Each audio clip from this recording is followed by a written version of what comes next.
Dizem que a beleza exterior atrai olhares superficiais e emoções passageiras, enquanto a beleza interior atrai sentimentos profundos para a vida inteira. E que a beleza é passageira e a feiura é um bem que dura por toda a vida.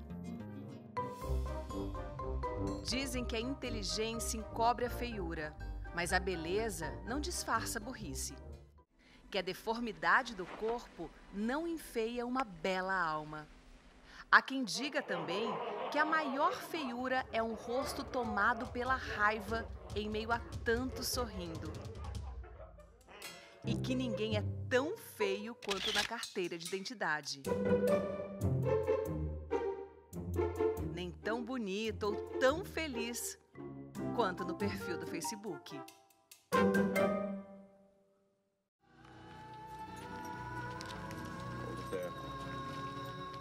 Se for certo dizer que feio é aquilo que desagrada aos olhos e ao espírito, estas imagens podem parecer muito feias para os povos não cristãos. E a tortura sempre é feia. Mas para um cristão, elas podem ser consideradas belas. O feio, portanto, é algo relativo ao tempo, à cultura e à religião dos povos.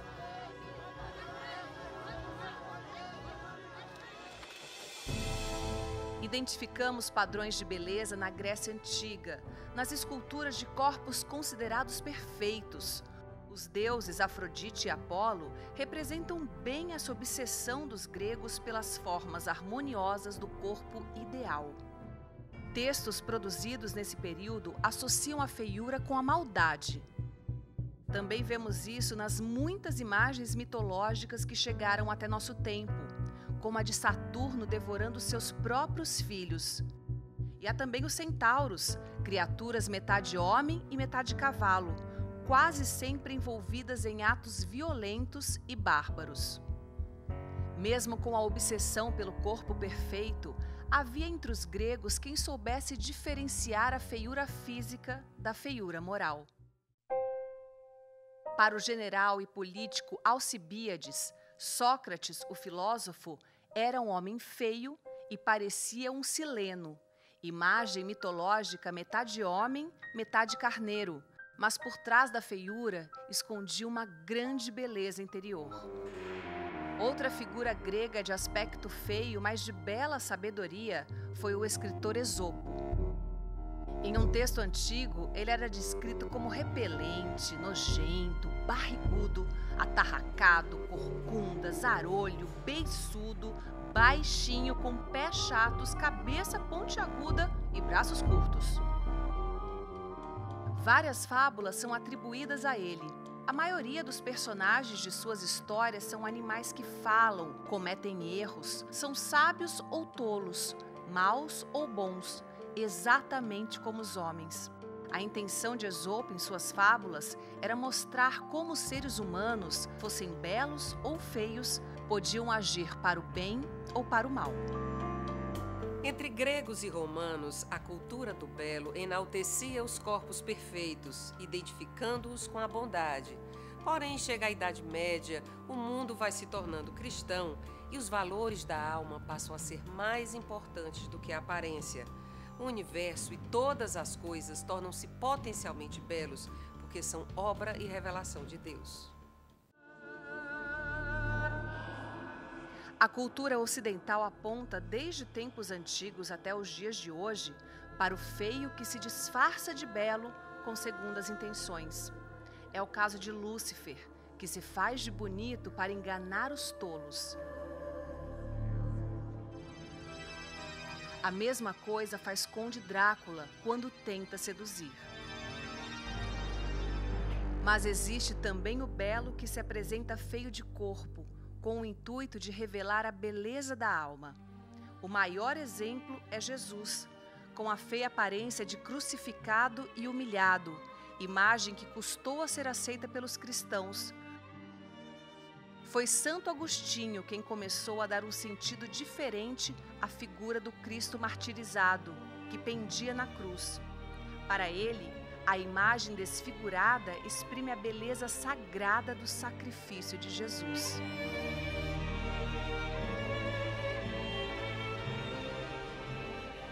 Para sustentar a tua fé, Cristo se fez disforme, enquanto permanecia eternamente belo.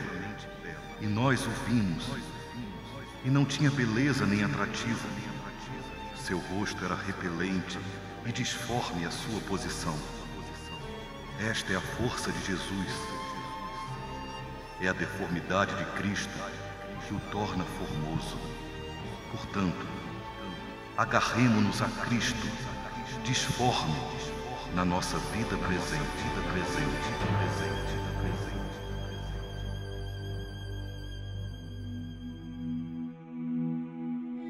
Apesar da recomendação de Santo Agostinho, foi somente séculos depois que a figura do Cristo, ensanguentado e abatido pelo sofrimento, consolidou-se como bela aos cristãos.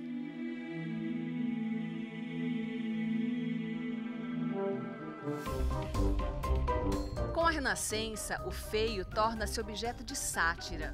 As formas rudes, inspiradas na cultura popular, ganham espaço nas ilustrações. E o que é obsceno vira uma orgulhosa afirmação do corpo. Os livros de François Rabelais marcam bem essa virada ao contar histórias extravagantes. Os personagens são repletos de alegria, mesmo os barrigudos de gula incontrolável, com caras inchadas e vermelhas pelo abuso do vinho e por outras práticas consideradas pecados capitais. Também a partir da Renascença, alguns poetas e prosadores passaram a enaltecer mulheres que apresentavam o que chamam de defeito físico, valorizando o amor, sentimento acima da simples aparência física. Já na Portugal renascentista, contava-se a história da Moura Torta, uma mulher feia e de pernas tortas que se fez passar por uma linda mulher para enganar um príncipe. Entre Cinderela e Moura Torta há um mundo de belezas feias e de feiuras belas. Mesmo assim, persistiu ao longo dos séculos o milenar costume de associar o belo com o bom e o feio com o mal.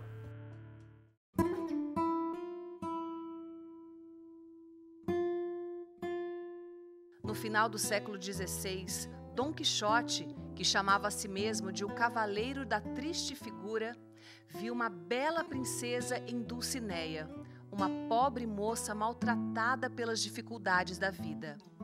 Quinte Metices, pintor flamengo, mestre do grotesco e da caricatura, zombava da avareza dos banqueiros e mostrava personagens da nobreza com aspecto feio.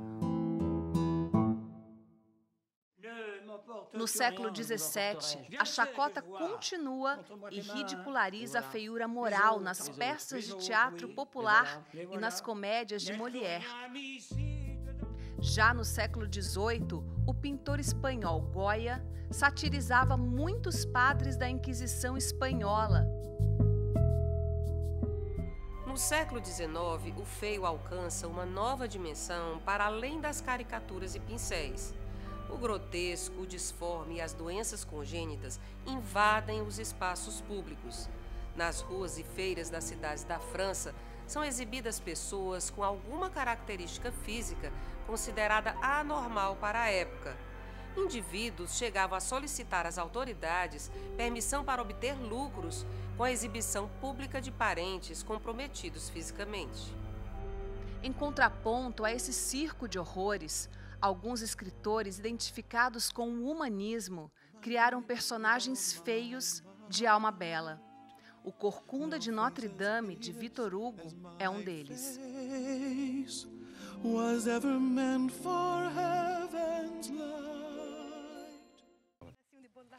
No Ceará e em outros locais do Brasil, entre os séculos XIX e XX, corriam histórias de que Jesus perambulava disfarçado pelos sertões para testar a hipocrisia dos que se diziam cristãos, mas não agiam como tal. Danou-se, Dona Rosinha, foi essa comida quase toda. Deixa, ele também é filho de Deus.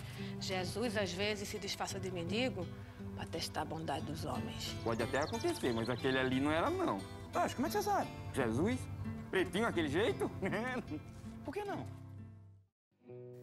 Ainda na segunda metade do século XIX, estudos pretensamente científicos, talvez para justificar o colonialismo dos países da Europa, consideravam feias e repulsivas moralmente as características físicas dos povos não europeus. Esses pretensos estudos alimentaram o racismo do século XX. O racismo da Alemanha nazista, do sul dos Estados Unidos, da África do Sul e o mal disfarçado racismo no Brasil e em outros países da América Latina. Nos dias atuais, o entendimento do que é feio ou bonito adquiriu uma nova amplitude. A aceitação do que é diferente tornou elástico o conceito de beleza, atraindo olhares cada vez menos rigorosos. A singularidade de cada aparência, entre cores e formas, conquistou espaços e liberdade de expressão. O mundo, assim misturado, é considerado belo pelas diferenças, que em conjunto se harmonizam.